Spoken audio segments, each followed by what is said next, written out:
Hey, Phil, you're ready to go. Good. I can allow people to talk, huh? If you'd like, you bet. Yeah. No, I'm saying I can because it looks like I have that control. Yeah, I made you co-host. Okay, great. Perfect. Thank you. Okay. Yeah, we got a quorum, so let's get going. The public's in. Let's call this one to order.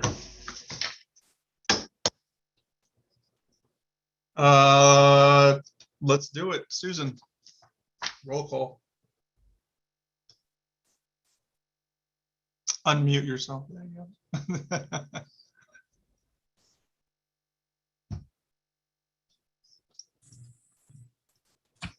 Can you hear me? I can hear you now. Yes, okay. District 1 still vacant. District 2? Here. Thanks, Matthew. District 3? Present. Thanks, Destiny. District 4? Yeah.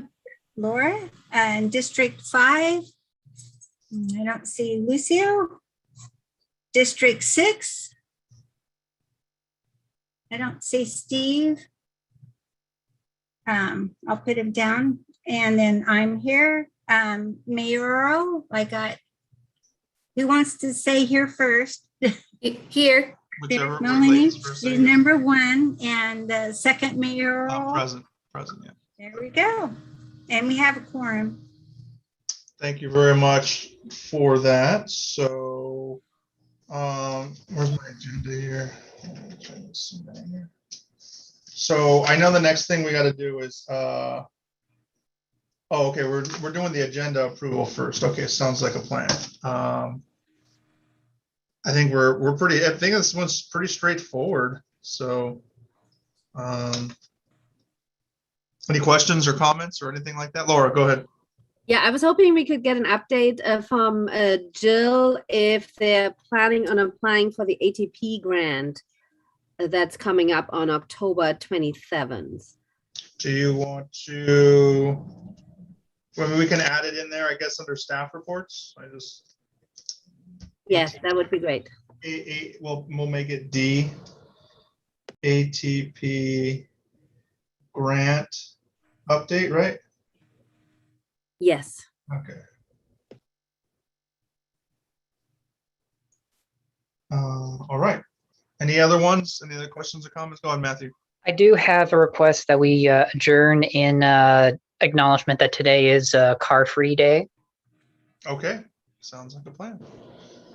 We'll adjourn and recognize. What's today? The 22nd? Yeah, the 22nd for National Car-Free Day. Car-free day. All right, sounds good. Any other changes or comments to the agenda? Cool. So we need a motion to approve the agenda as amended.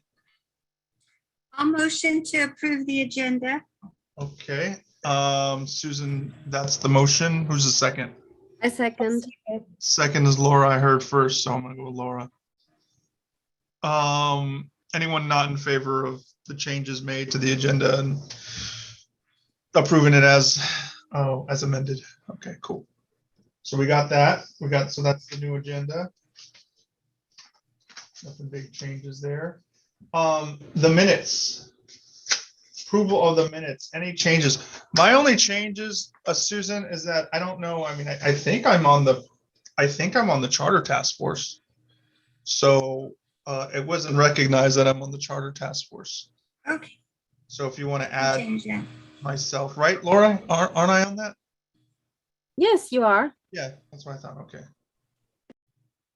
Other than that, I think that's all I had. And any other changes or questions about the minutes from last month?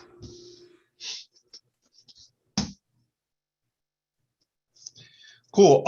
Need a motion to approve the minutes as changed or amended from last month. I'll make a motion to approve minutes amended. Okay, sounds good. Thank you, Destiny. Who seconds it? I'll second it. Thank you, Susan. Who's not in favor of the new changes to pass the minutes? Wonderful. Minutes are passed. Next, we have unscheduled communication from the public, and they'll get about 3 minutes. So we have one hand raised, Tony Molina. I'll go ahead and allow him to talk. Go ahead, Tony, you got a few minutes.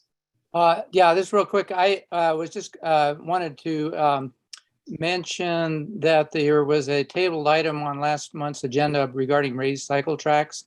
It said tabled until September. I didn't see it on this month's agenda, so I guess maybe Jill can add that to her staff report if that's Thank you. if she's prepared to Thank you, Tony. follow up on that.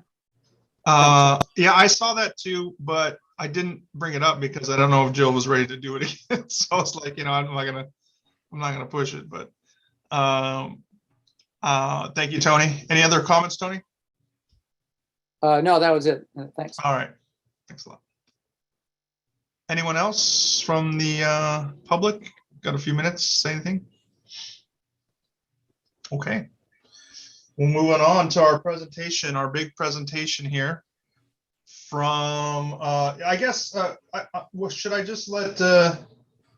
let you introduce him, Matthew? Is this your, this is your thing? Who was it, Matthew, or was it Laura who did this one? It It's was Matthew, right? That's what I thought. Yeah. Okay, I'll let you introduce our presenter here.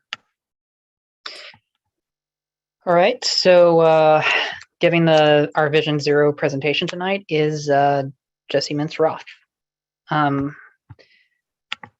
Just double He's in check. ND mode right now. Okay. I know if you wanted to say anything else, but that's cool. I can go ahead and let him. Oh, I think he's in now, right? Yeah, he's in now. Yeah, good. Okay. All right, Jesse, floor is yours. Okay, great. Just one sec. I'm going to share my screen.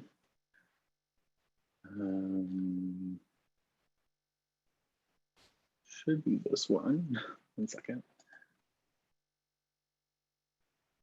Tell me if you see the front slide. Yes. Okay, good. Okay.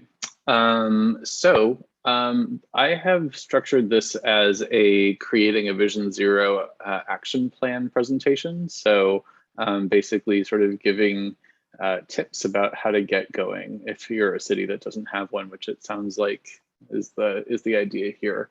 So I gave a similar presentation to our Silicon Valley Bicycle Coalition in April, but I've made a few updates. But on the front of this presentation, you can see our Vision Zero action plan, which is our current one from January 2020. It was passed by our city council in February 2020, right before the pandemic started. And I think in terms of thinking about adopting Vision Zero and creating an action plan, step one is to create a high injury network. And so I have a picture on this slide of the high injury network, but in San Jose, we call it a priority safety corridors. And you can find this on our website, which is in the bottom left of all of my slides, visionzerosj.org. How do you create a map that does this? There's a lot written about this, and I wanted to tell you about the most recent, newest guide that came out this month, which is called, it's a picture you can see on the screen here, Recommendations for California Statewide Guidance on High Injury Networks. That was assembled by the Southern California Association of Governments, or SCAG. I can send you the link for it in case it's not publicly available, but I have the sort of advanced link because we were one of the contributing cities to it. It describes the various ways that you can go about putting together one of these maps. I would say if you happen to have people with GIS skills in your DOT or sort of related to the BPAC, that's probably one of the more useful skills to have in putting together this type of map, although it's not entirely necessary. It may be that you that the engineers in your DOT or public works already sort of know where the crashes and injuries cluster. So if that's the case, you could go that route. Although the thing about Vision Zero in general is that it's very data focused. So the closer you can be to the data and the more sort of scientific you can be in discussing it, basically the better. So the high injury map is the basis to writing the action plan, because you're basically saying, here's the data about the injuries, and then in the action plan, you are solving those issues. And you're presumably applying for funding to solve those issues. And then as a side note, I just mentioned that a Vision Zero action plan checks the box that Caltrans is now requiring for the next cycle of federal HSIP funding, which is not yet. It's I believe it's 2022, but it's very soon. So I guess municipalities will need to have a local roadway safety plan, or if you already have a Vision Zero action plan, that checks that box. Okay.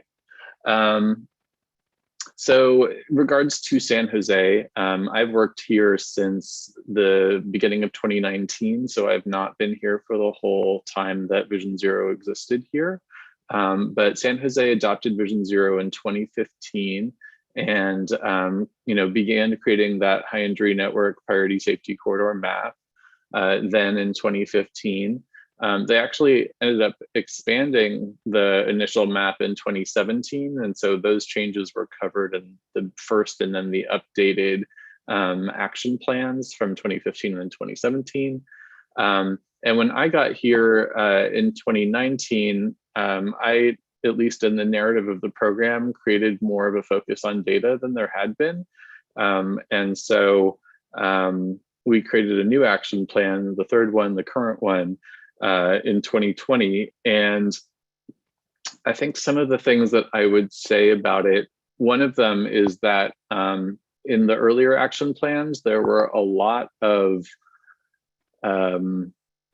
deliverables, say, but in this action plan, we really tried to focus it on 6 priority action areas. And that is because it's easier to follow up on a lower number of things. And there might be many sub areas in those things, but when you're giving updates about the action plan, it's really easier for people to focus on fewer things. And it's also easier to follow up on those fewer things.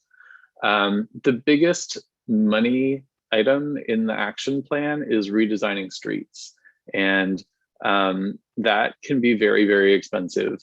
But one of the things that Vision Zero programs in the United States have done, and that ours also does, is to focus on a cheaper type of project delivery called quick build, or in some other places called street improvement projects. But basically using more inexpensive materials that can be designed more quickly and delivered more quickly and cost less in order to go after the biggest safety problems on your streets. And then once you have, implemented a different road design in the future, hopefully the not too distant future, you can then test them, see if they're working. If they're working, then apply for the capital money to do the longer time street project. So basically, the Vision Zero action plan complements other city goals around safety, around helping vulnerable road users, around mode shift away from single occupancy vehicle toward every other type of mode. And then an underarching point is that the data analysis informs the investment. So these are the 6 priority action areas.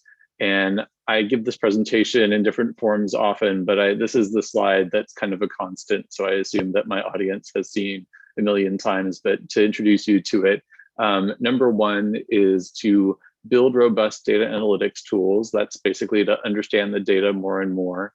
2 is to form a Vision Zero task force, and that is because a lot of the experience of road users doesn't strictly exist on the roads. And so data that we can bring in from other city departments or from other county departments, depending on where they are in your government structure, really helps inform a lot of the other types of road users. Strategizing traffic enforcement, we work with our police department. I think depending on your geography, you may also have a sheriff in the county or however it works for you. We mostly, or nearly entirely at the moment, work with our city police department, and they attend our Vision Zero task force meetings. In fact, we have a Vision Zero task force meeting tomorrow. So if any of you would like to come to another meeting and see what it looks like to attend one, it is a public meeting, and the sign-up information for that is also at that same address, visionzerosj.org. It's tomorrow at 1:30 p.m. And okay, so then increased community outreach and engagement, big category, I'll tell you more about it soon. Implement quick build data-driven safety improvements, that is the roadway redesign section. And then finally, prioritize resources on high fatality and severe injury corridors and districts. Okay, so that one's kind of a mouthful, but the gist of it is that our high injury network are nearly entirely arterial roads, and those are what's contained under number 5. But a lot of our road users don't only use them. And so primarily, so if you're going to focus, for example, on cyclists and pedestrians, you'll want to focus a little bit more on a sort of neighborhood level within the districts that have most of those injuries that Vision Zero cares about. Vision Zero cares more about injuries that are more severe. And so that's where we get this acronym KSI, sometimes FSI, which is saying basically that there are a lot of crashes.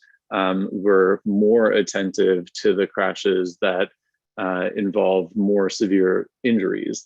The sort of gradations of injuries are a fatality, and then a severe injury, sometimes called a major injury.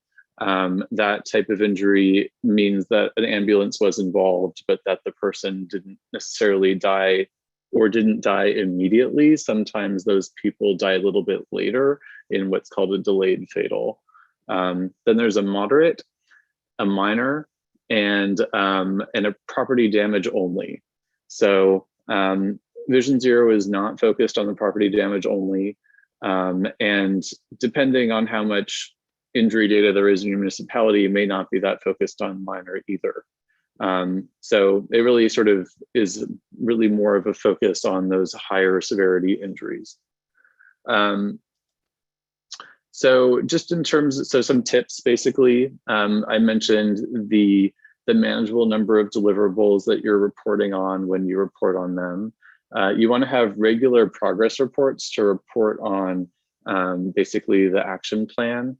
You want to create accountability goals.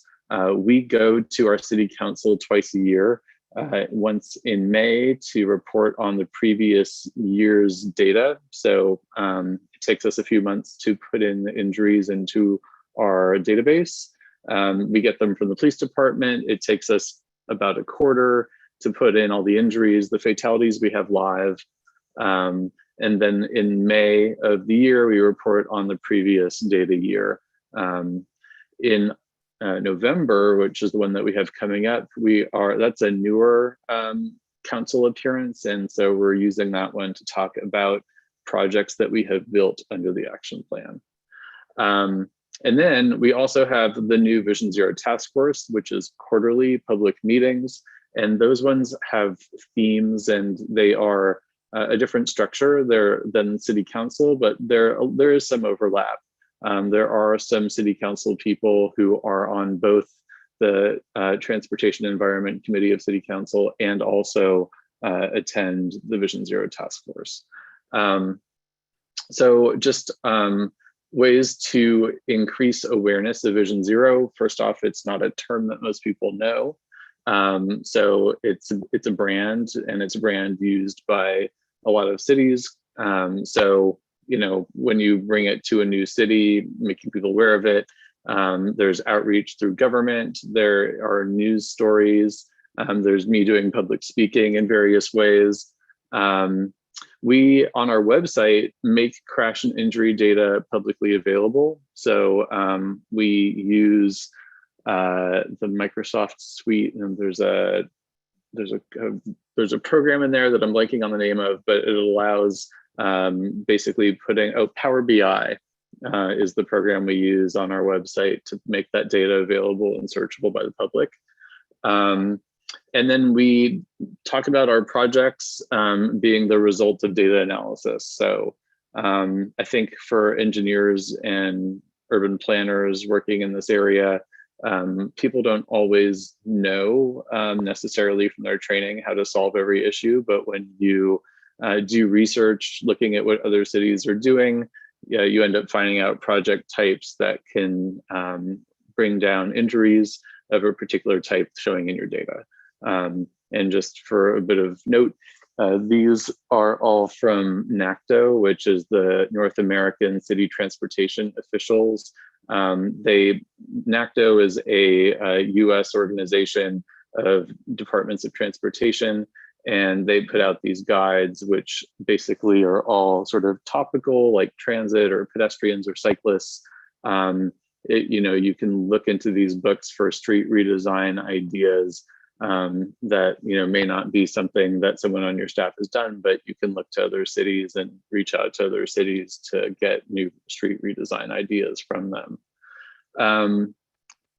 So that's project types and data analysis, and learning how a project in another city can improve, make a safety improvement, reduce injuries. And then ideally in the future, after a project is installed and also you have a year of after data, you can compare that after data to the before data and show how a project has reduced injuries in that location. And because quick build, which is the type of construction that we are focused on under the Vision Zero Action Plan, is editable or tweakable. It's basically paint on the road in most cases. You can also tweak it in the future if your post-project data analysis shows that it's not doing as much crash reduction as you'd like. So it's nice that it's flexible that way.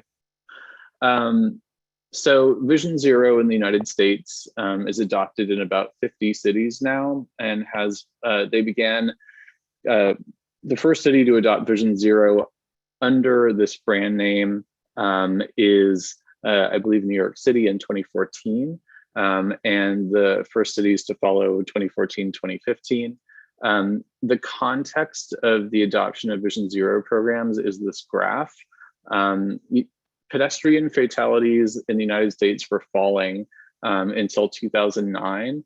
And then in 2009, there's this sharp uptick.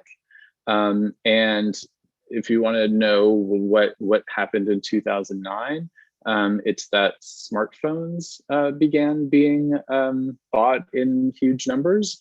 And so that creates what people refer to as distraction. But since then, not only do all types of road users use smartphones, whether or not they should, in addition, that type of interaction has been built into your car or your bike or whatever. Like the way that is sort of, it's not just that someone has their smartphone on their dashboard.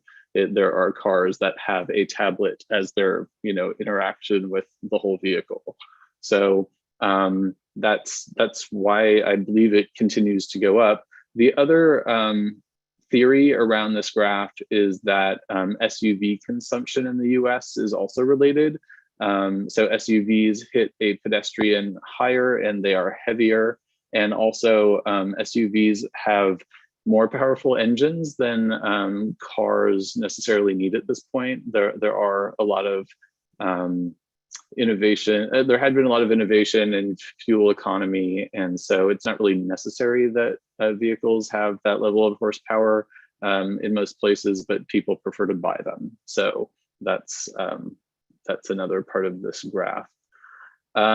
So this is San Jose's traffic fatalities, and when you talk about when you're in my role and you're talking about Vision Zero, there's a lot of reference to numbers, and I should say, in giving this presentation that, it's difficult to look at it all as numbers because these are people, these are our neighbors. And so I think like it is important to stress that it's not just numbers, but nonetheless, a sort of attentiveness to the numbers sort of gives the argument about why it's critical to focus on this program. So in this data period, last 10 years, traffic fatalities in San Jose have doubled from 29 in 2010 and 2012 to 60 in 2015 and 2019. And, you know, that's similar to that graph that I showed before. And also, if you need a barometer for what this looks like compared to other cities, San Jose has 1 million people, and it is physically 181 square miles. San Francisco, which is also in the Bay Area, has 885,000 people, so about 150,000 people less. And as much smaller city, they have 29 fatalities in 2019. So they have half the number of traffic fatalities. So in 2020, our numbers went down slightly, and we didn't know whether it was an aberration or a new trend, but I will catch you up to where we are on that. We look at, when I present these, we go into slicing and dicing the data in other ways to show how much we understand about them. So for example, traffic fatalities by street user type, people hit while walking are the biggest group in the last 5 years. And they are not a big mode share in San Jose. Most people drive. So it is a bit of a surprise, I think, to see that people hit while walking are the biggest group, but they're also the most vulnerable group on the road, and they're a fairly large number. So they are 110 out of 257 people who were killed in the last 5 data years.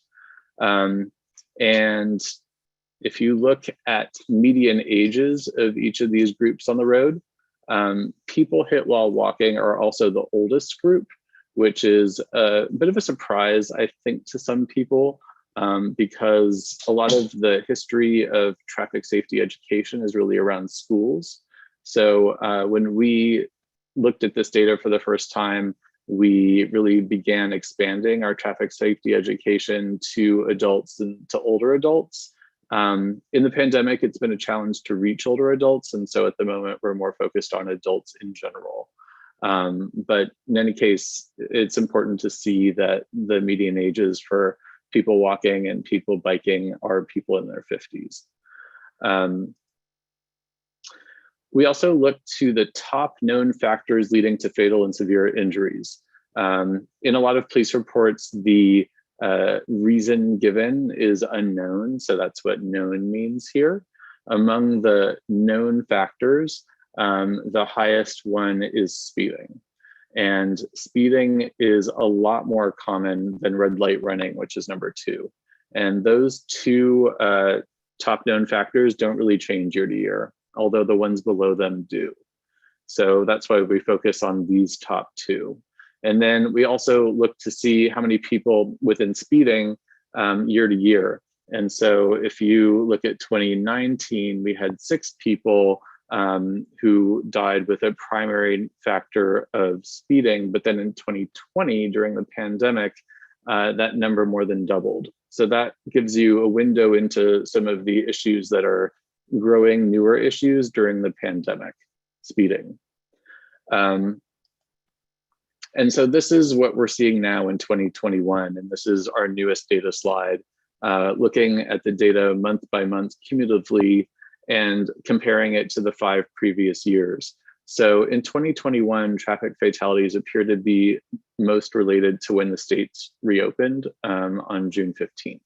So before that date, our trend line was below our usual range. And then since that date, it's gone above. And so this is like the type of closeness to the data that I think is important when presenting on Vision Zero topic. So you've already seen this slide, and when I give this presentation, typically this is the first place it appears. So I'm just going to go into what we're doing under each of these areas to give you an idea of where we are. The first one is to build robust data analytics tools. And so we hired someone to join my staff in, I guess, November of last year. So it's almost a year ago. And we have some funding through the action plan to hire a consultant, and our consultant is named Urban Logic. And so they're working with us to create a data analytics tool that our staff can use inside city government to quickly analyze a lot of the things that are in this presentation, but actually just take a really long time to analyze if you don't have dedicated staff. And a lot of smaller governments, San Jose included, didn't have all of the types of technical staff that you would want when running this type of program. So we've also looked into some innovative projects like near miss. That's a type of technology that's really quite young and just emerging now, but a lot of startups are trying to sell it to cities. And so we did a pilot project to try out putting cameras above 3 intersections to see if that would be a useful type of data to explore. And then we also have just data available on our website. So this is a picture of the Power BI map that we've had on our website for a year or two now. This is a picture of our Vision Zero task force on Zoom. It was created during the pandemic, so we've never had a meeting in person.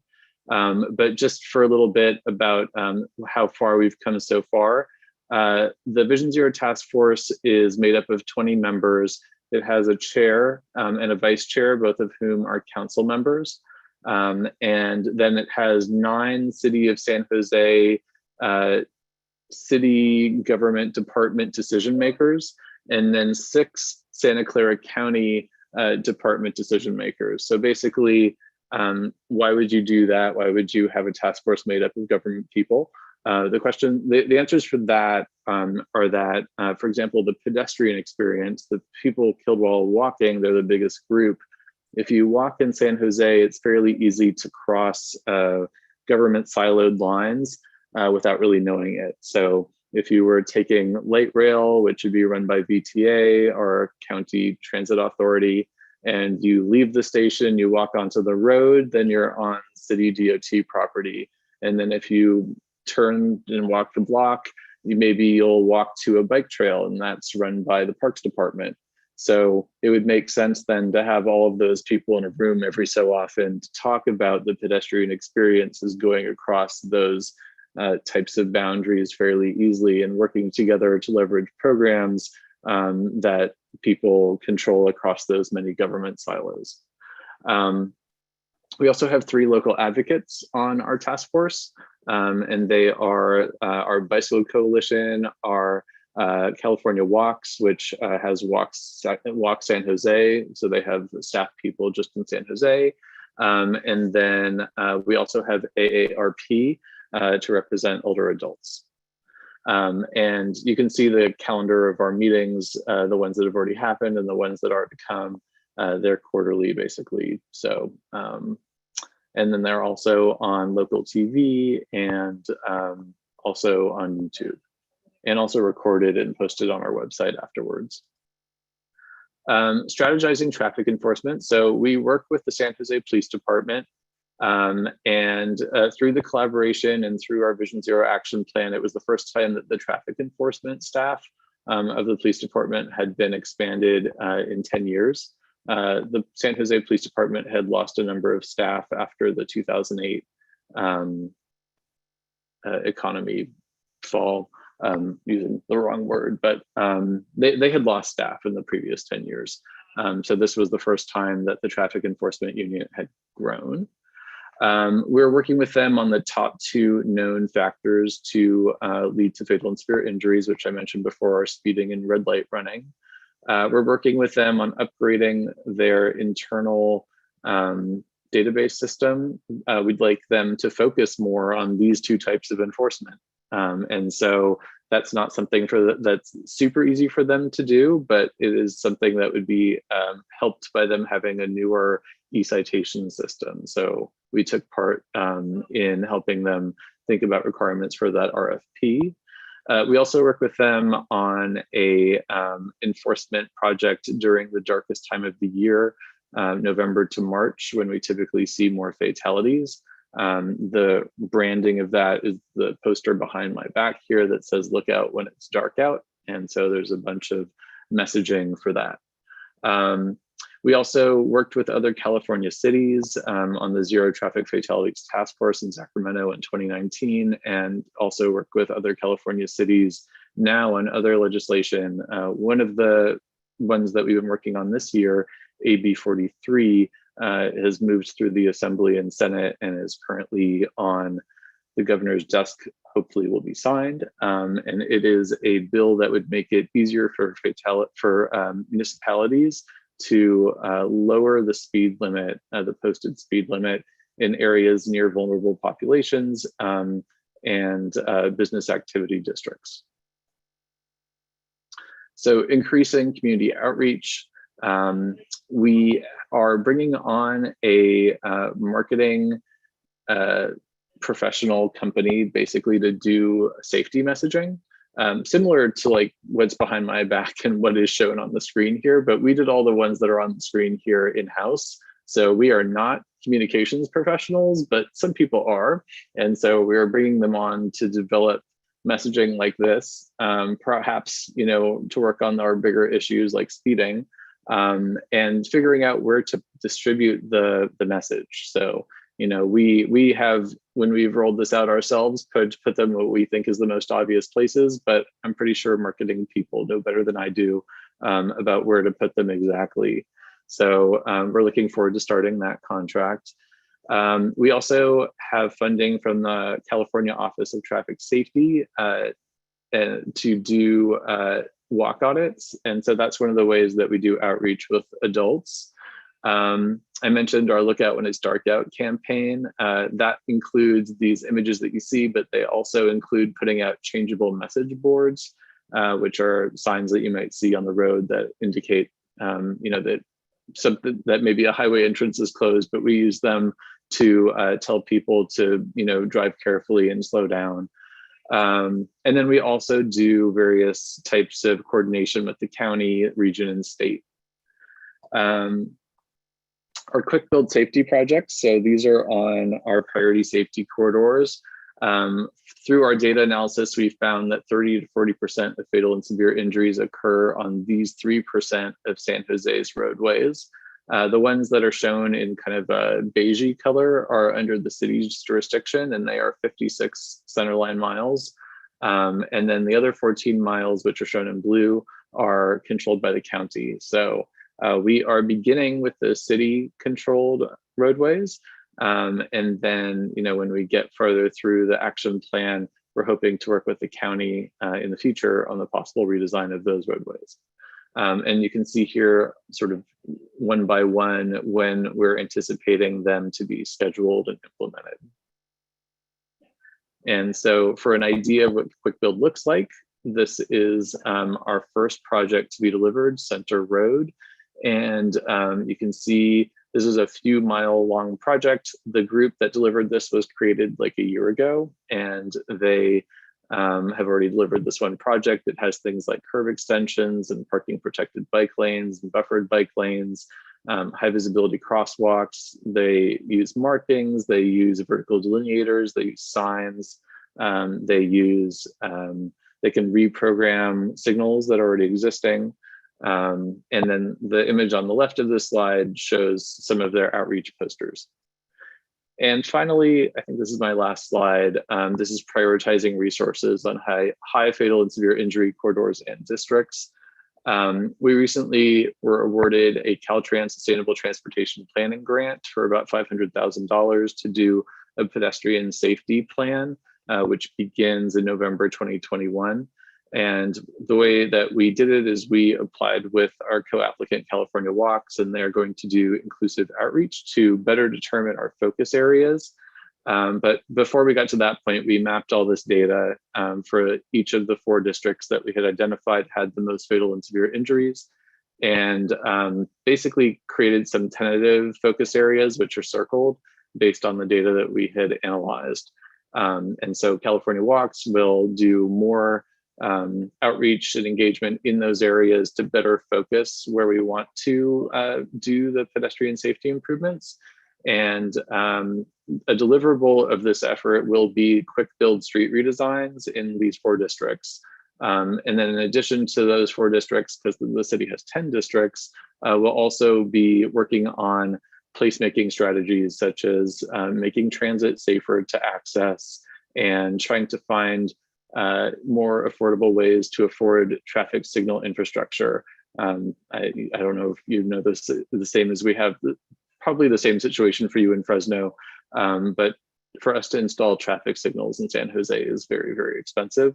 And so we would like to find strategies through this grant to see if there are other cities in California or perhaps elsewhere that have found strategies for making new signal infrastructure cheaper, perhaps through a volume discount.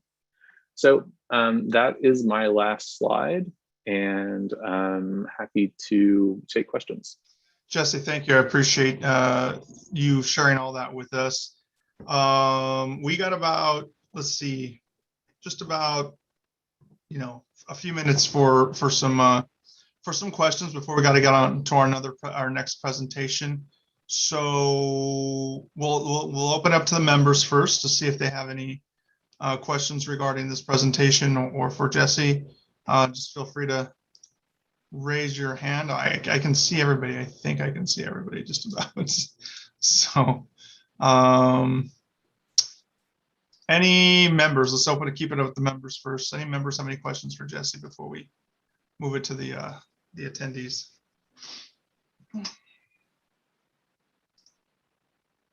Melanie, do you have one? I do actually. Sorry, I was looking for the raise hand feature. I was curious.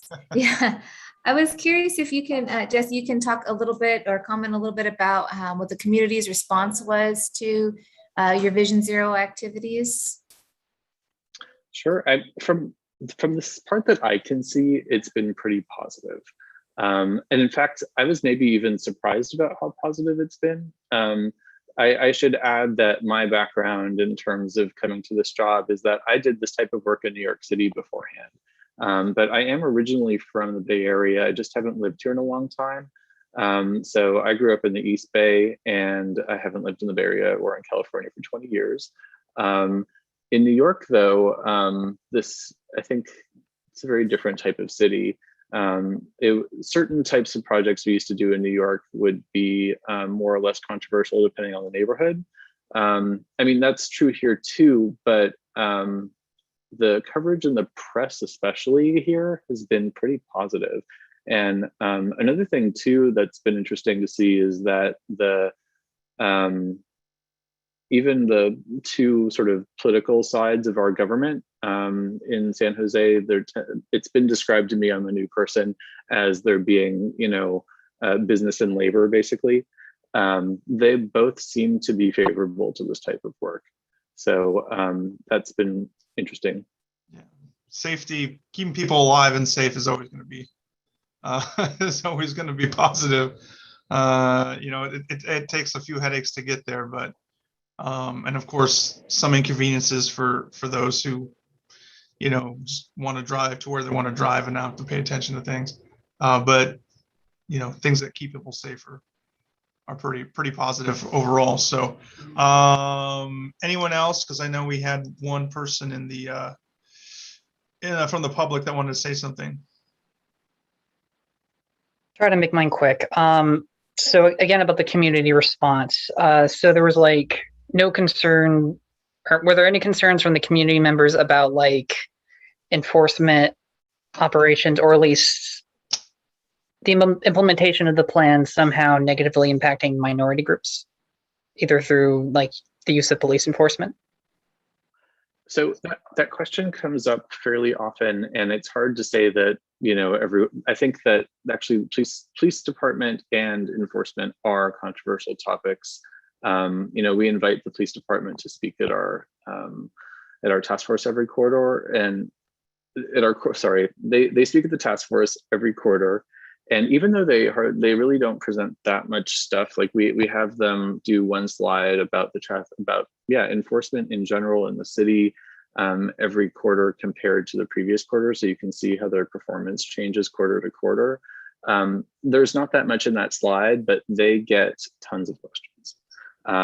And so I would say that, yes, there's a lot of concern, particularly from advocates about that question. I don't know that we are,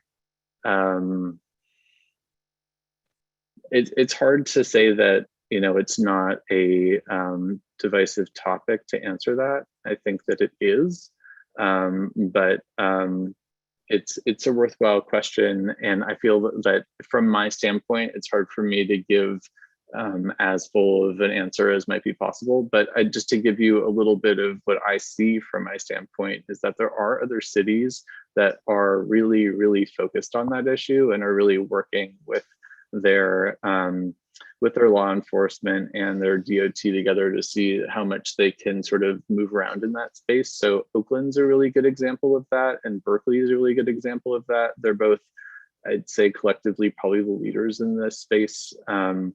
We are not quite as far ahead as they are, but we're definitely aware of the issues. And so I'm personally not intimately involved in sort of our reimagining public safety task force, although I know that we have one, and I know that our director spoke at it, I want to say last week. So it's an active conversation, but I can't say it's solved. Thank you, Jesse. I'm going to get Nabil in on this one for a lot. Well, yeah, we have time for probably about one more. So Nabil, I unmuted you. Go ahead and ask your question or comment. Thank you. I just had a quick question. Well, first, my name is Nabil. I'm a staff member with Fresno Councilmember Tyler Maxwell's office. If you guys would like my contact information, the chat is blocked at the moment, but Chairman or bio has all my my email and phone number. I just had a quick question. So, you had a slide that had 50 cities that had passed Vision Zero. Would I be able to get a copy of that or a list of cities? Yeah, this is on the Vision Zero Network website under their map. All right, thank you. Super simple. Thanks, Nabil. And then last one, Tony. Go ahead. I think I unmuted. Oh, no, wait. There you go. There you go. I got you. Thank you. Yes, thank you very much, Jesse, for coming today. I want to say I enjoyed your presentation earlier today from SafeTrek on the post-crash resources that been developing there. So I wanted to ask you, as far as automated enforcement is kind of one of the things that is touted in Vision Zero programs. I know California is not very permissive as far as that goes. I know New York City is, but are you? And then I also wanted to ask you about the e-citation process and how that would work. So just your question about the automated speed enforcement, what is the question about it? Do you have red light cameras in San Jose or speed cameras or anything like that? No, we don't. Red light cameras are allowed in California right now, and two cities that do have them are San Francisco and Fremont. And automated speed enforcement is not currently allowed and was the subject of a bill that was advanced through the Assembly this year called AB 550, but that was held in committee. So I think cities will continue to work on trying to get that enabled on a pilot level, but it is not currently doable in California. What was the second question, Tony? About the e-citations, how does that work? Oh, you were asking about the way that I have written on the slide. I think you're asking about that. That's just actually a reference to the way that our police department talks about their internal database system. So that was on this slide, and work with PD on upgrading their e-citation system. There's an internal database that our police department uses for all types of citations, not just traffic. And so they are working on updating their internal system. to make it more, you know, I guess more current is probably the best way to put it. And so basically our role with the Vision Zero action plan was giving them input to make it easier for their new system that they have not brought on yet to work with our data. So, so I don't know if that exactly answers just your question. Yeah, I but just that's just wasn't familiar with what it was. So thank you. Sure. All right. Thank you. Ooh, sorry. Appreciate your time, Jesse. We're going to get to our next presentation. If anybody has any questions for Jesse, I'm sure Matthew can get in touch with him if need be. And I'm sure we have your information as well. So good job on the presentation. I'm sure there'll be a lot more to come on our end or from Matthew. So Thank you, Jesse. Go ahead. I'm sorry. Go ahead, Jill. I just said thank you. Okay. We're going to head over to our next presentation with Ben Lichty. I hope I'm saying that right. Civic Spark, right? Welcome, Stephen, as well, Mr. Bradley. And I think Kelsey might be the person talking on this. Oh, okay. So. Okay, I saw Ben, but okay, let's I don't see a Ben here, so maybe it's Kelsey. It's Kelsey. I'll try to see if I can promote her. I can get her to talk. So let's, or now she's in. Good job. All right, Kelsey, I think you're up. You can unmute yourself.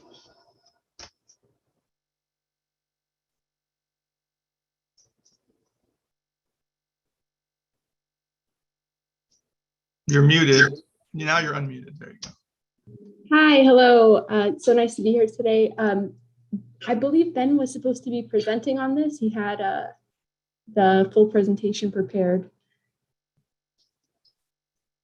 I think so. Who was the contact here from us? It was me. Ben's not on, so. Oh, okay.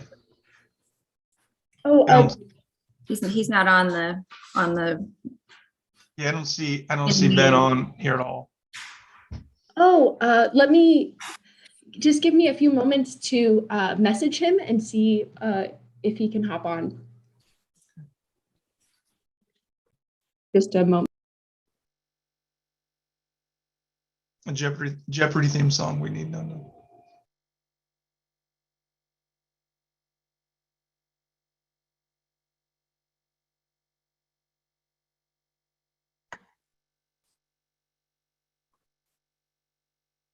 Do we want to do member reports while we wait? Real quick while we're waiting, that could be one good one. I just want to go over these task force right quick. We don't have a semi-annual one, right? We're not doing that one. We're done with that for right now. We don't need to create another one until what, beginning of the year? Or when do we report again? Is it August we reported? I believe it's probably April-ish, so. Okay, so we'll take that one. Takes us about 8 weeks to get everything processed though, so prior to the council date. Sure. We got, okay, so we got that one off of here. Vision Zero we're not doing because we just had our Vision Zero one. Or made a presentation. PSA, okay, just trying to update the thing here. Go ahead, Matthew, if you want to say something really quick while we're waiting for your report. I'll say that it was a great presentation night by Jesse, and hope we can, me and the task force can get together and talk about next steps after this. Second thing, I thought it was great to have the walk audit last week with the Safer Woodward Park group. We had council members Carbasi and Bredfeld there, and we definitely appreciated having them, and we thank all members of the public and who came out. Next thing is it's car-free day, and I hope some point next year I will. Oh, Ben's in the chat. He's got his hand raised. Cool. I'm done. Finish up. I'm pretty much done, actually. Okay, sounds good. All right. Well, let's get Ben on this thing. Gavin, I don't know. Yeah, he's okay. Now Ben's here. Go ahead, Ben. It's all yours. Hi guys, sorry for the delay. I had some connectivity trouble, but I'm on now, and I appreciate you guys giving me the opportunity to talk to you about our Civic Spark Fellow.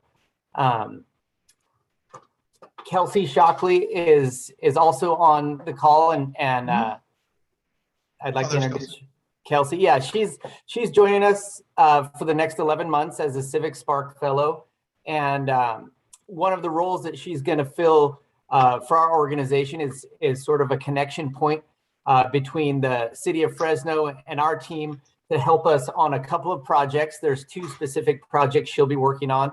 One is an equity gap assessment, and the other is early site activation.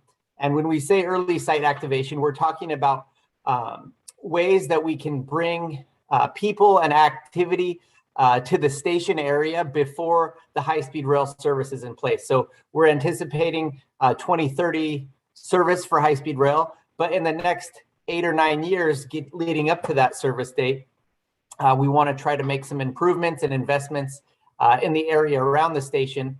And Kelsey's going to help us develop some of those projects and see where we can work with Fresno staff, as well as potentially the BPAC to understand your priorities and the projects that you guys are focused on, and how that might intertwine or overlap with the projects that we're working on and that we're planning for. So really this is an inquiry to see if this group is interested in being a part of that effort, the early site activation planning, and if there's a way that we can coordinate with Kelsey and this group in the future to understand your priorities and projects that you're working on, and how that fits into the projects that we're working on the early site activation side.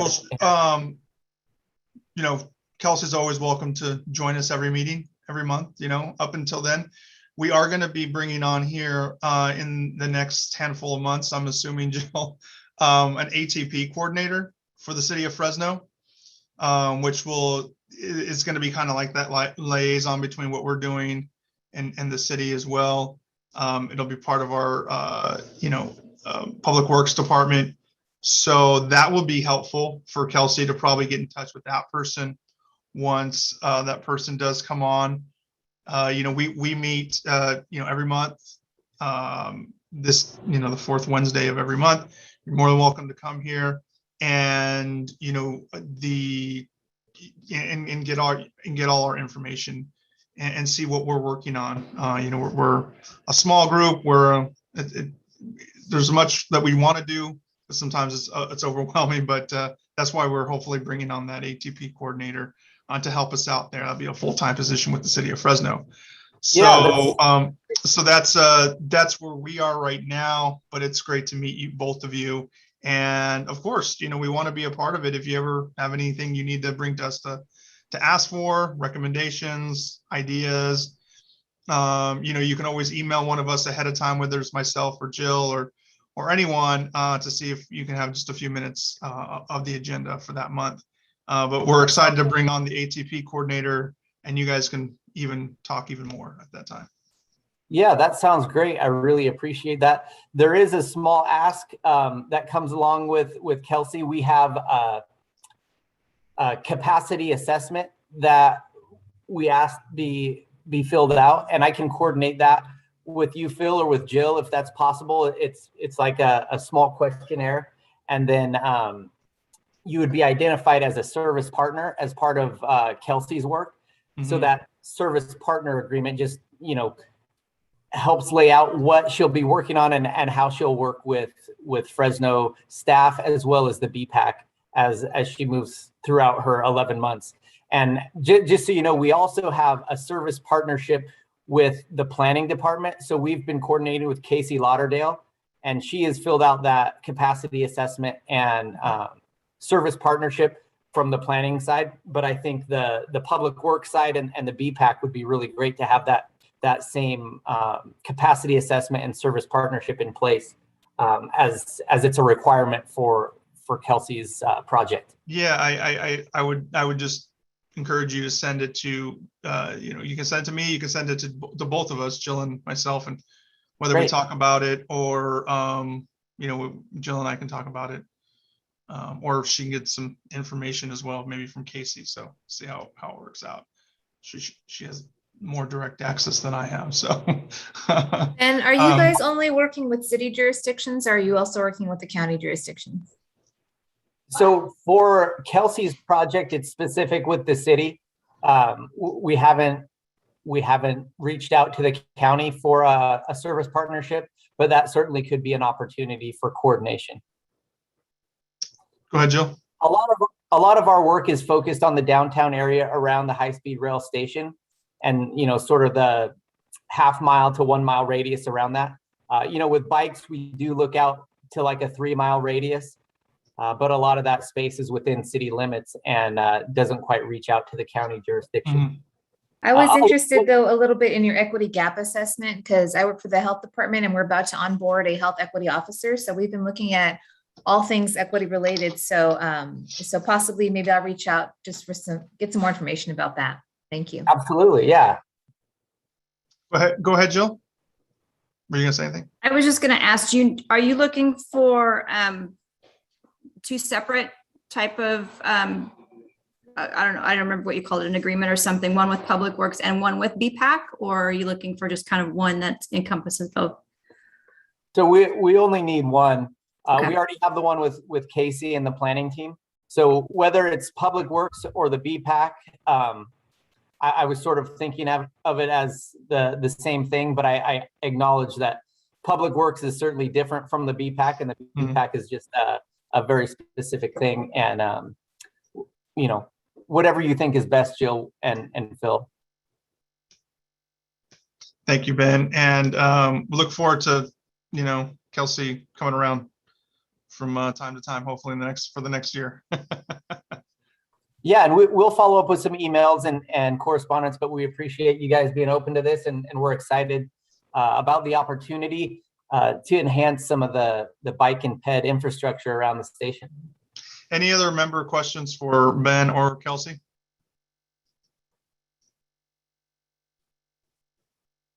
Well, thank you so much, both of you. Anything else? I did want to give you a quick follow-up. We Sure. still hope to apply for another RAISE grant. We were not successful in the one. I think I came to you guys a few months ago asking for a letter of support. So we may do that next year. We weren't successful in that application, but we still want to pursue it. And we think there's a lot of value in improving that specific site along H Street across from the ballpark. Okay. Yeah, just let us know. Awesome. Thanks, guys. All right. Take care, Ben. And Kelsey. Stick around. So we'll head over to our, let's just finish before we get to the task force. We started with the member reports. Let's finish them up. Matthew went already. 3 is Destiny, right? Destiny, you have anything to report? I do not have anything to report. Okay. Laura, anything you want to say? Anything you want to report? I don't have anything to report right now. 5, 6, that would be Stephen. Welcome. Good to see you. I just wanted to add in that I went on the walk audit also, had a great time. I think it was very productive with some ideas to go forward to fix a few of the problems we have in both our districts. Other than that, nothing else. Cool. Thanks, Stephen. Susan, anything? Susan, are you still with us? I'm still here. I don't have anything. Thanks. Okay, no worries. Melanie, anything you want to say? Yeah, actually, I was in contact with CalWalk's team in regards to their bike ambassador program. I think Tony was the one who kind of first alerted us about that program, and I had reached out to get more information, but they were finishing up the program. We had a really good conversation. There's potential for them to bring that here to City of Fresno as well as County of Fresno, because I represent both. I'll request some time on the next agenda to talk more about it. But we have some time. The the funding won't come out until December, and then we've got to apply in January. So there's plenty of time to work on it, but it was kind of exciting about building basically champions in the communities to champion pedestrian and bicycle causes. So that could be a really fun project for, again, both the city and the county. Good job, Melanie. I don't have anything to report at this time that I can think of. So we'll head off to our task force, which at this point, our budget task force, which I forget who's on that one. If anybody has anything for that one, we again will do our semi-annual report. I skipped that one a little bit, but I think we're doing that April, so we'll start getting that one together, that our task force together for that as well. But the budget task force, do we have anything for the 22? Yeah, the 21-22 budget. I don't think anybody has anything. I don't have anything.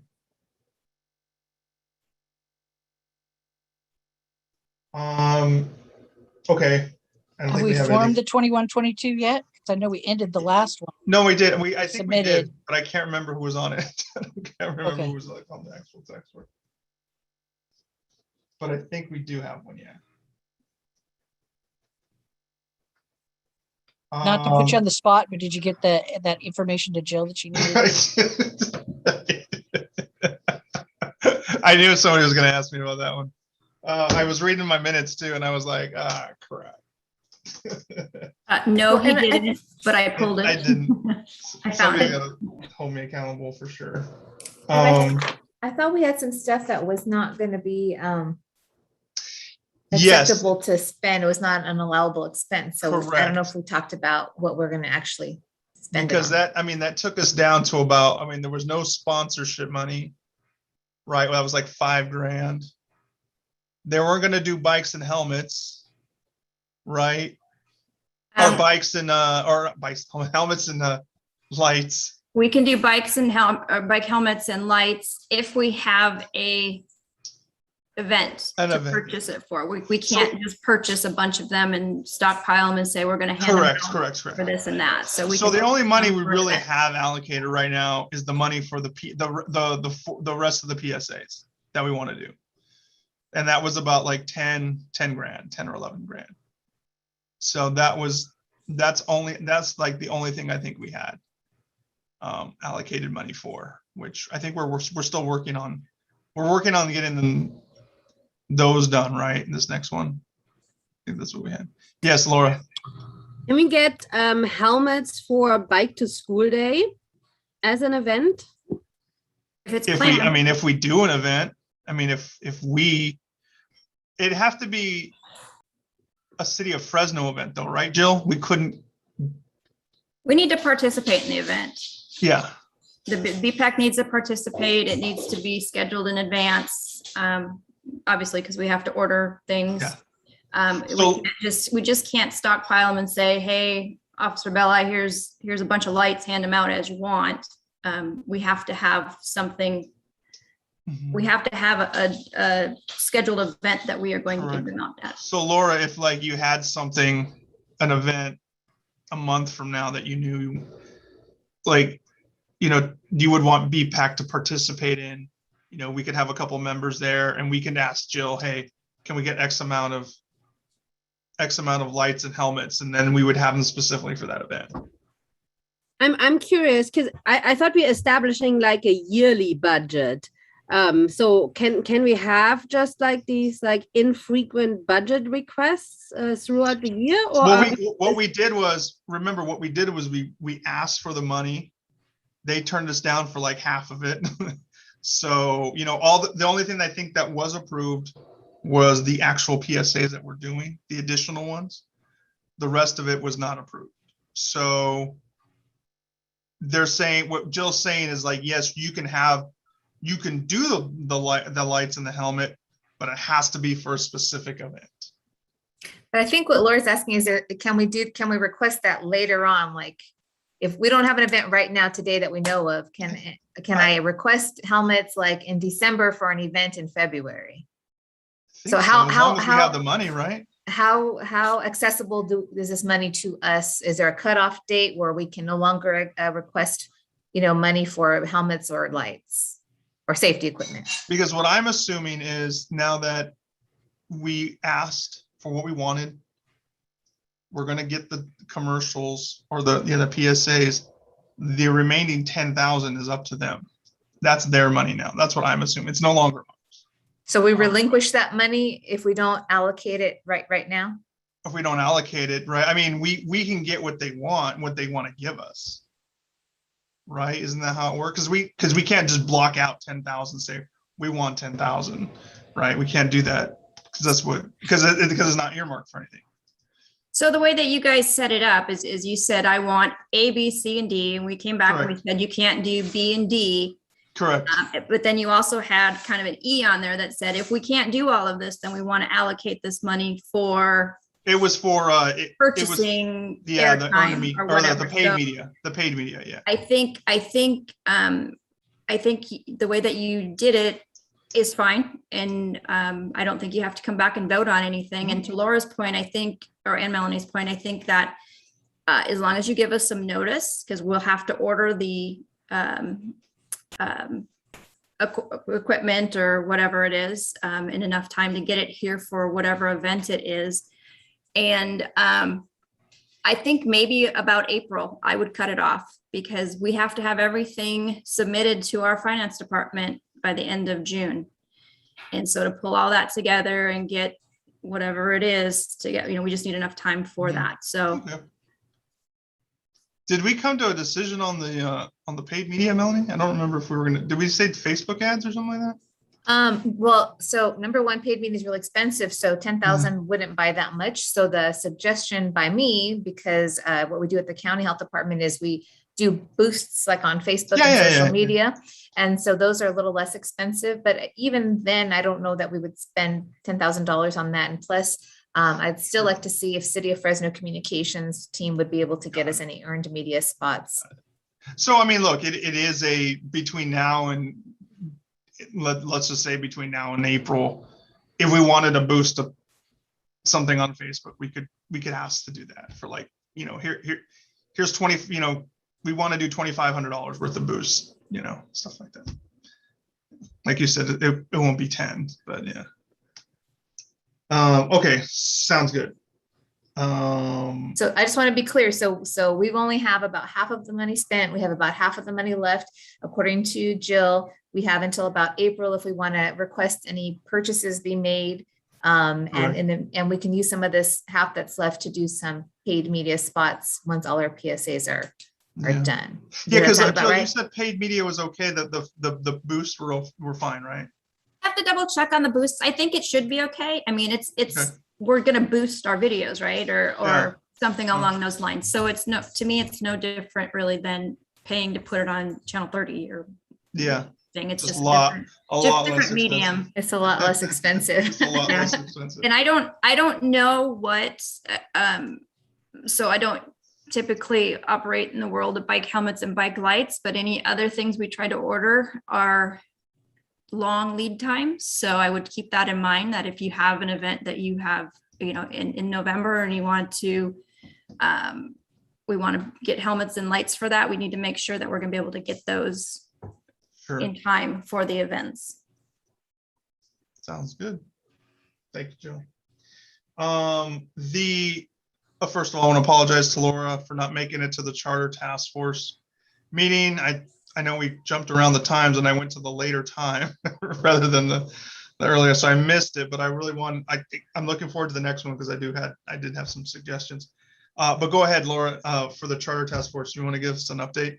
Yeah, sorry, we had to move that time around. Yeah, we had one meeting, and Susan and Tony and I were able to meet. So we are estimating that we probably have to have at least 3 more discussions before we have something to present to BPAC. So we have to schedule the next one. I don't know if you guys are available this Friday. Otherwise, we can look into next week. Yeah, I mean, I think we can. I think next month is is okay. We have a little bit of time on this task force, so we don't need to rush anything. Just I would say just throw out some dates, Laura, that you have. Yeah, That I'll work for you send next them to month. the group. Huh? I sent them to the group. You sent them? I didn't get anything. No, I The will next month? send them to the group. Oh, okay. Oh, okay. I didn't have any yet. Got it. Okay, sounds good. I'm looking forward to making the next one, hopefully.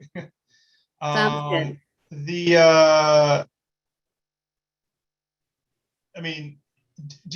have anything else for Vision Zero, Matthew, or is that the presentation was good enough? Or Yeah, presentation was pretty much it. okay. You gonna plan any meetings though, Matthew, to further this along, or? Yes. Okay. Yes.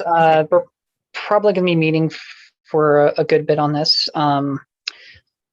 Although, I mean, I do like the idea of just like meeting for a while, kind of like what Laura's doing with her task force, and then just waiting a bit before coming back to BPAC.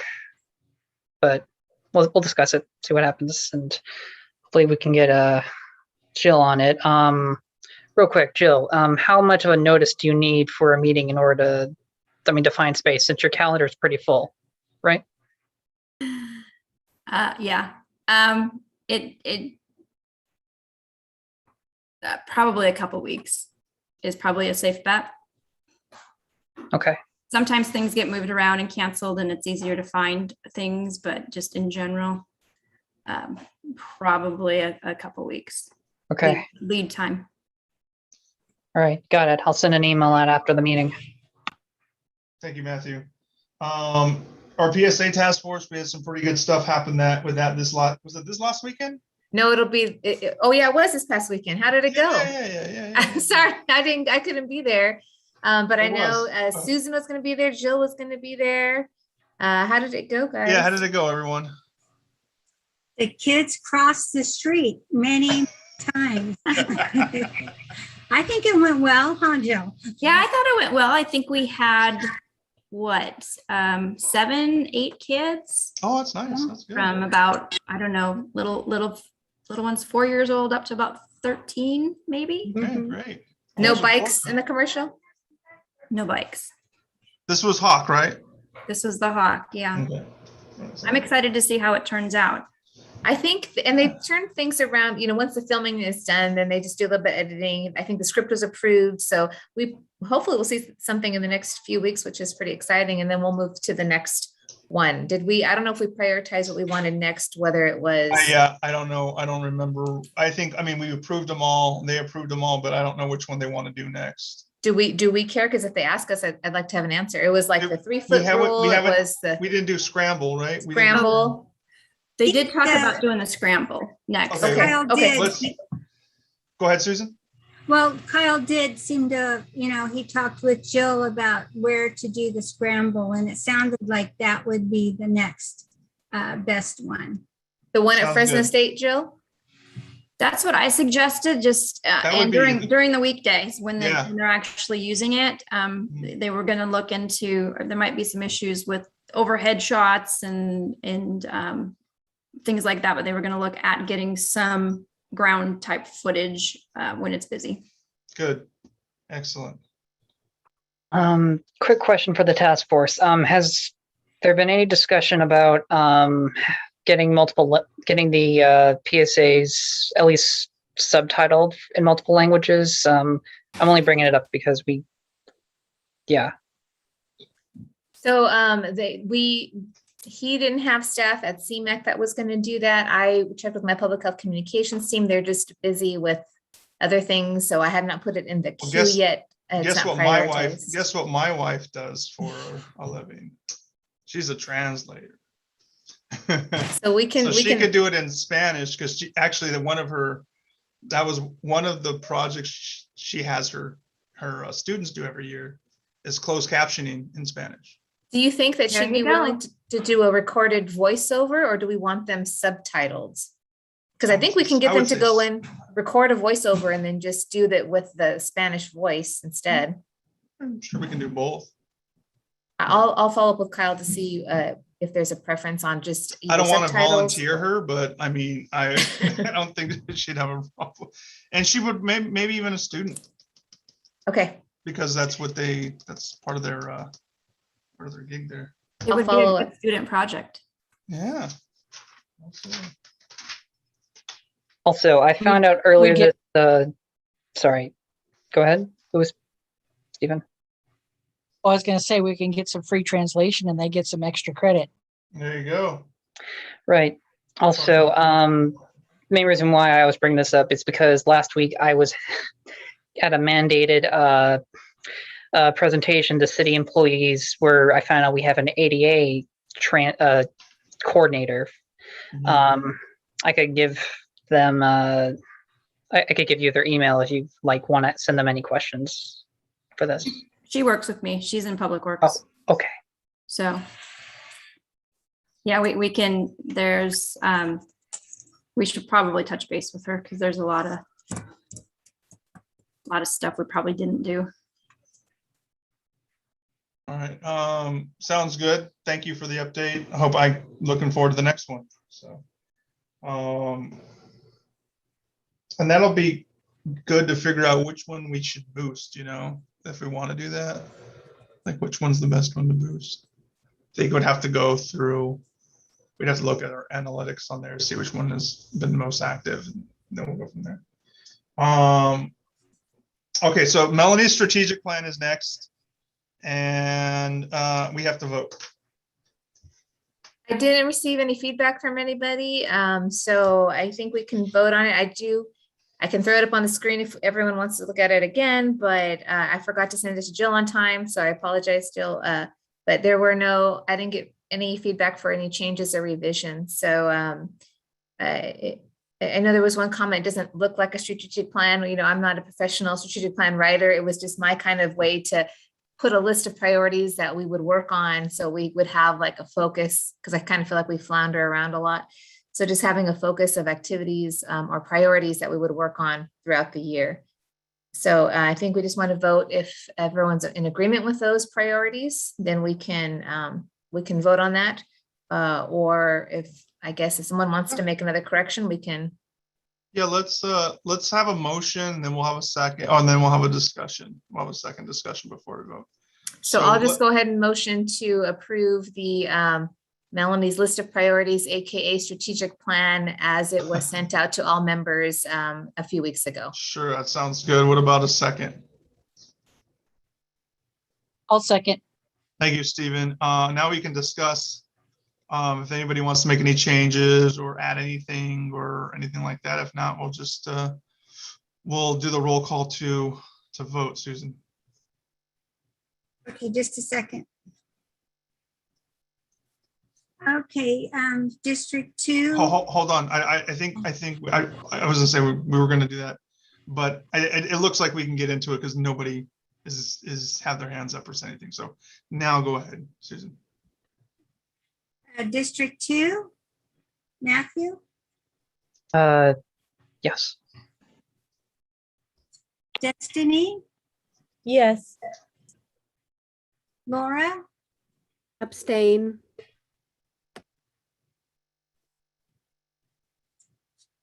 Stephen, Yes. myself is a yes. Phil, Yes. Mel, Forgot Mel. Yes. All right. So the strategic plan is going to pass. So thank you for doing that, Melanie. I hope the hard work pays off. Go ahead, Stephen. As a kind of a side thing to this thing, I finally got a straight answer from the airport regarding protected bike parking in their new bike garage. They're just going to put a bike rack underneath in there. No lock box, nothing, just so you just lock your bike to a bar and that's it. So they said, but it's covered. And I said, well, I don't think it's very efficient if you want to come leave your bike and come back and still be there. Yeah, especially considering the Midtown trails right there. It's not great. No. And yes, I got my bike stolen yesterday. So that just adds insult to injury there. Sorry about that. Yikes. Hopefully you have another one.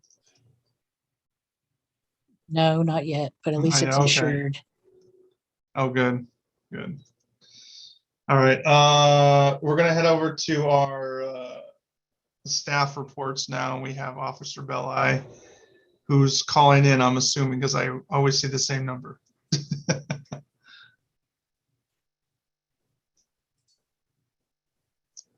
You're good to go. Okay, can you hear me? Mhm. Hello, everyone. So I ran some year-to-date stats again regarding pedestrian and bicycle collisions, January 1, 2020 through August 31, 2020, comparison to 2021. From that date frame, from January 2020 through August 2020, we had 119 collisions involving pedestrians, 44 bicycles. Out of those 44, 27 were injury. For that same time frame for year 2021, we had 125 pedestrian collisions and 59 bicycle collisions. 43 of those bicycle collisions were injury. Since the last meeting, we had one fatality involving a pedestrian that occurred on August 26th at 6:40 a.m. It was a male pedestrian walking northbound on Cedar Avenue on the west side of Hamilton Avenue. He failed to obey the pedestrian signal head, the don't walk hand, made it across, and then the pedestrian at the northwest corner makes it to the northwest corner of the intersection, and then suddenly entered the road eastbound directly in front of an oncoming car. He struck in the crosswalk just east of the west curb. Again, the pedestrian failed to obey the red light and the pedestrian signal head. I did observe some video footage that was obtained by detectives, and it shows that the pedestrian never looked and just walked right out into the road. The vehicle did stay at the scene following the collision, and impairment doesn't seem to be an issue on both parties at this time, but toxicology is pending.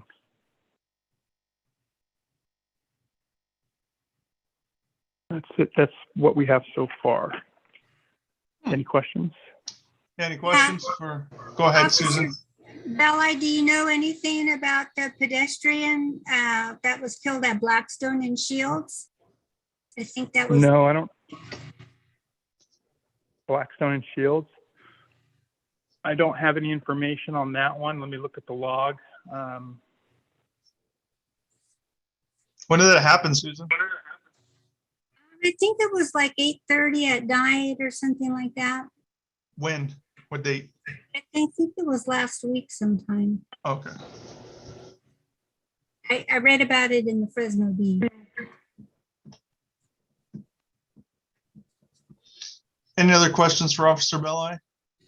I'm not sure if he's looking up that. Just out of curiosity. Yeah, oh, go ahead. Are you sure that was a fatality? Because I don't have that listed on here. Oh, okay. It was an injury then. I thought it was a fatality. Yeah, it could be. It could be serious injury, but I don't have anything on our fatal log right now for that one. And I'll look into it a little bit more when I go back to work tomorrow and see what's going. I could talk to detectives and see where the person is at currently with their condition, if in fact it's an injury. Thank you. Matthew, go ahead. You're welcome. Where were we at for how many fatal collisions we've had so far this year? Are those the numbers for just non-injury collisions right there, or?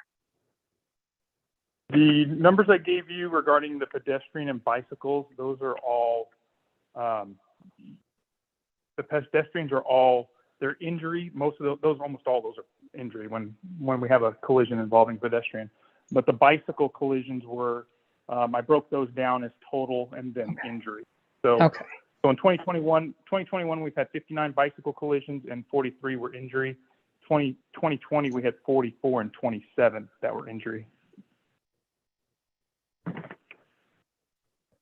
All right. So far, did you want a total of, were you asking me pedestrian total so far? I was asking specifically for fatalities, since that was referred to a lot during the Vision Zero presentation we had earlier. So far, 2021, let me look that up here. I'm looking at the log now. Pedestrians, we've had 15 so far since January. And then we've had bicycles, we've had 2. Okay. And to be clear, this doesn't include like any fatalities that might have happened on county islands. No, this is strictly Fresno Police Department, city, within the city. Okay. Thanks.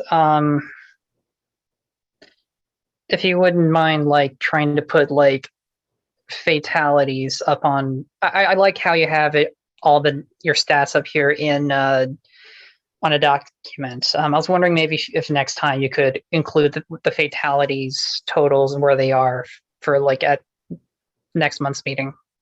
Is this your document, Officer Bella, or is this Jill's?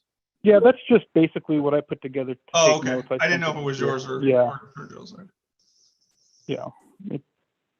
Yeah, I can put totals up there. It's no problem. Okay, thank you. Any other questions for Officer Bella before he goes?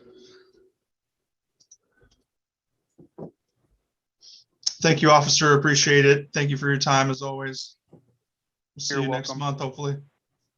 All right, take care.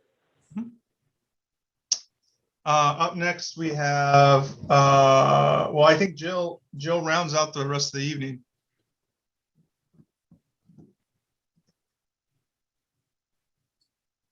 What do we Well, got? actually, I have. You got.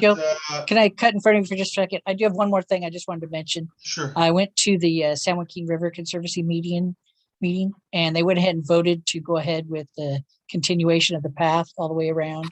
So they've started to try to gain all the permits that they need for that. So it's going to be still 3 years away, but they voted to go ahead and go forward and get all the permits to start construction on that, hopefully soon. Thank you, Stephen. Jill, you have, you have your work plan.